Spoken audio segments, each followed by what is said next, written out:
Hey, so I just watched the latest video from Dreams in the Cosmic Trip here on YouTube. It's channel's run by Daniel.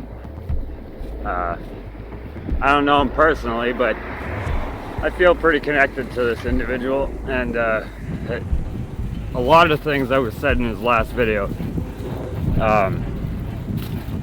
I could relate to quite a bit. Like, okay, it's about like a vortex transfer of souls, like leaving your soul, yourself, leaving your body, and entering another body in either a parallel Earth or the same Earth in a different spot in a different body.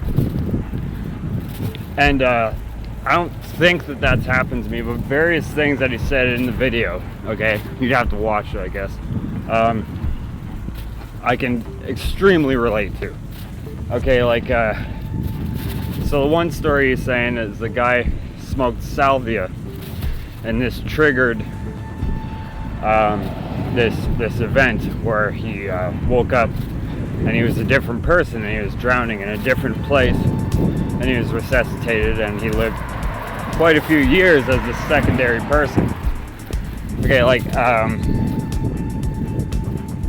okay, so before I met Satan, I did smoke salvia a few times. Okay, I tried every type.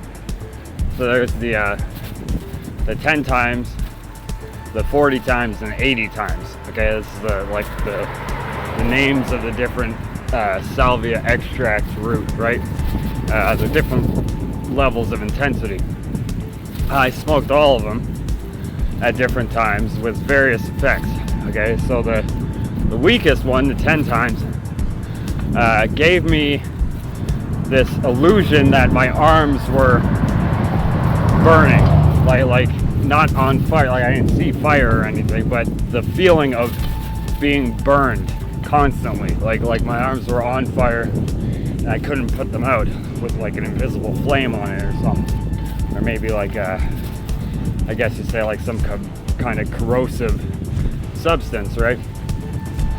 Like, that's the illusion that I was getting after smoking it, was about 10 minutes of my arms feeling like they're on fire. Okay, so that was the weakest one. Okay, and I smoked 40 times, and the illusion I got from that the first time I did it was I was sitting down and there was this floor model TV, right? Like the old school, you know, big back ones made of wood, sits on the floor. I'm sitting on the couch and this television is like to my left. Okay, so I breathe in the smoke. As soon as I exhale, the television scrapes across the floor extremely quickly, right in front of me, and then goes into slow motion, like whoop, and then right, and I could see the tile floor that's underneath chipping up and fragmenting and going into the air around me in slow motion, and none of it was real. Okay, like complete 100% illusion.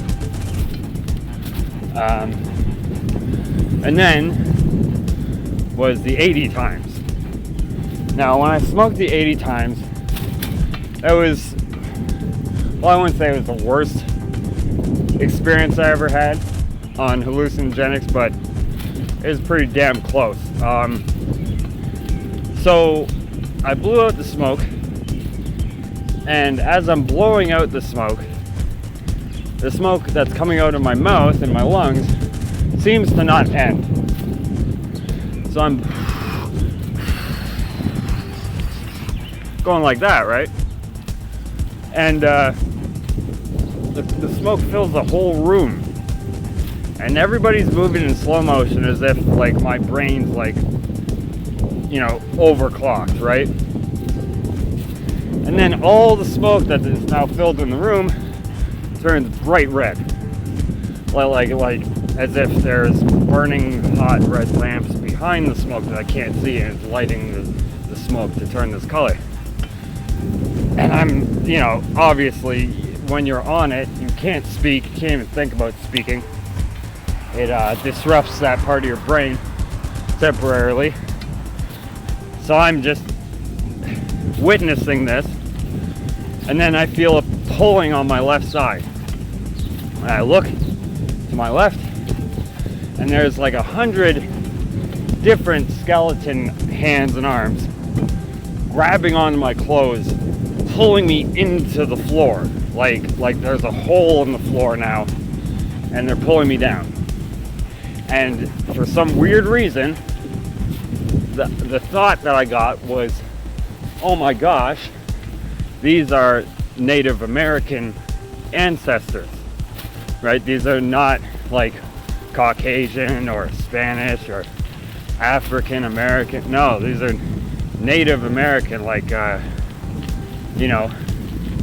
immediately I got the feeling it was like Iroquois or Sioux or Seminole, like these old tribes that are now gone. I had the feeling that this was them, and I smoked something that they smoked a long time ago, and because I did this, it opened a kind of a portal for them to attack me. Right, this only lasted for about 5 minutes, but for 5 minutes I was on my left side pushing myself up off the ground, and I couldn't get up. These things were physically pulling me down, and everybody around me was laughing the whole time, right? Because they're not messed up, only I am. Right, so yeah, that's like, I never left my body in these experiences, but I do remember smoking that stuff and feeling like the most disconnected from this reality that I've ever felt, right? Like, I've taken mushrooms a long time ago before, and that was nothing in comparison, right? Like, mushrooms, the worst it made me do was freak out. Like, I could feel my stomach bleeding on the inside, and I just regurgitated over and over again, dry heaving for like 5-6 hours. This happened many times when I took mushrooms. Yeah, obviously it looks like walls are breathing and stuff like that, but it's the pulsating in your eyes, right? It causes some hallucination. Either way, like, I don't do drugs anymore. This is a long time ago I'm talking about, before I had kids. But I just thought it was interesting that you brought that up, that this dude smoked that, and then immediately after, he had this crazy experience. Another crazy thing that you brought up was the fact that Daniel, okay, he sees 666 and 9/11 over and over again, at least 5 times a day. Okay? Now, I can totally relate to that, because I see the number 333 every single day, at least 10 times a day, ever since I met Satan. Like meeting him triggered this, I wouldn't call it an obsession because I really don't like it, but it triggered this, I guess you'd say, noticement, right? Like, I noticed these numbers sticking out all the time. If it's on a digital clock, then my eyes glance at the digital clock right at that minute, right? Not a minute before or a minute after. Every single time I look, it's 333. And like various phone numbers and license plates and everything all the time, right? Like, all the time. So, like, and Daniel said, well, he thinks that, well, maybe it's like the devil kind of showing you that he's there, that he's real, right? And he says it doesn't really make sense, but maybe that's it. Well, I'm just putting my 2 cents that, okay, I met the giant snake inside of our sun. Okay, I'm pretty sure that's Satan. I'm not 100%, but I'm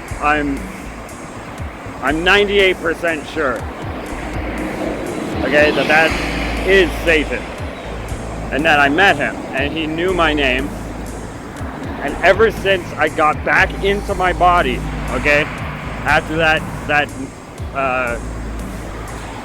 greeting or salutation, whatever you call it, okay, I've been seeing 333. So it's not as if it's like Satan showing you like, hey, there's my signature or whatever. No, I think it's more or less like, yeah, actually coding, like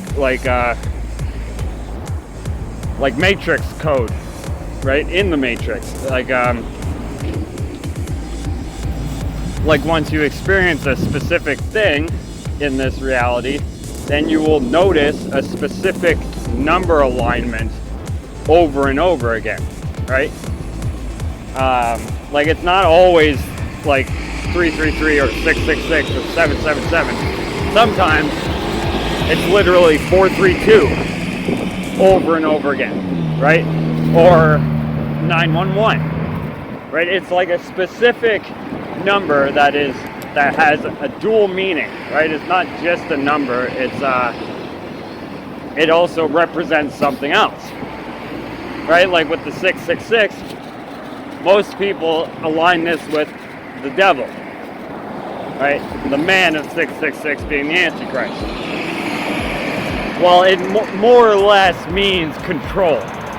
Like it means ownership and control over, right? And 333 means, well, for lack of a better terminology, it means demon, right? Like a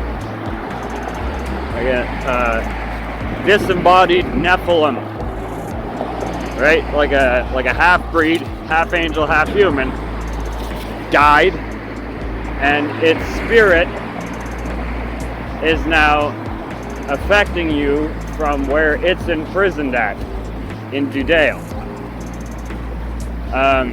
You know, and I'm pretty sure that is exactly what the 333 is. It means that you're being affected by a Nephilim spirit.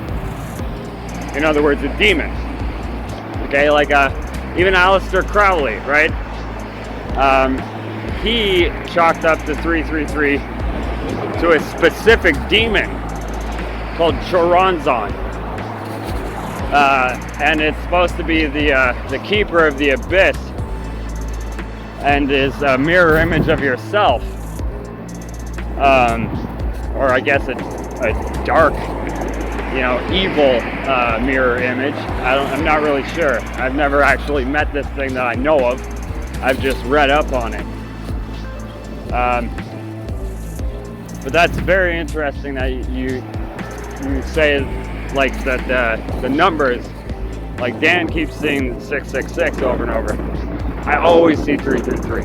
Like for the last 15 years, every single day, at least 10 times a day. Like to the point where I'm calling it out to people around me, like 333, 333. You know, and they're like, "What the hell are you talking about?" And I'm just like, "Oh." And you know, and after a while, people start noticing, like, "Holy crap! How are you noticing this number over and over again that often?" You know. So there's that.